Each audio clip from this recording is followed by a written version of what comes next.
So మీ రిహాబ్లో జనరల్గా హాస్పిటల్స్కి వెళ్ళాము అంటే ఆ అట్మాస్ఫియర్ ముందు కొంచెం ఇష్టపడని వాళ్ళు చాలామంది ఉంటారు. సో మీ రిహాబ్లో ఎటువంటి అట్మాస్ఫియర్ ఉంటుంది?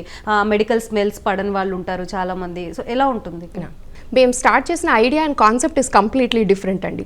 ఎందుకంటే ఇప్పుడు మీరు హాస్పిటల్లో వెళ్తే మీరు ఎంతసేపట్లో బయటికి రాగలుగుతారు మీరు ఆలోచించండి. చిన్న ప్రాబ్లంతో వెళ్ళొచ్చు, అది సర్జరీ కాకపోవచ్చు, ఓపీ కన్సల్టేషన్ అవ్వమంటే బిల్లింగ్ ఒక దగ్గరికి చెప్తారు, మీరు డాక్టర్కి చూపించుకునేది ఒక దగ్గరికి వెళ్ళాలి, టెస్ట్లు ఇంకొక దగ్గర ఇవ్వాలి, మళ్ళీ మెడిసిన్స్ ఇంకొక దగ్గరికి వెళ్ళాలి.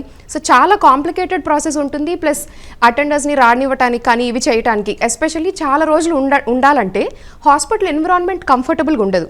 ఇప్పుడు మీరు ఎస్పెషల్లీ మాది కొత్తగా ఓపెన్ అయిన బ్రాంచ్ హైటెక్ సిటీ చూస్తే అసలు మీకు ఒక హోటల్ యాంబియన్స్ అనిపిస్తుంది.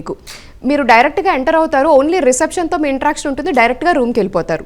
ప్లస్ ఒక టైంలో వాళ్ళకి ఒక సింగిల్ బెడ్రూమ్ అపార్ట్మెంట్ ఉన్న ఫీలింగ్ ఉంటుంది.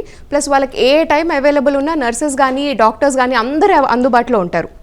సో హాస్పిటల్ ఆ లోడ్ మీద ఇండివిజువల్ పేషెంట్ అటెన్షన్ చాలా తక్కువ ఉంటుంది.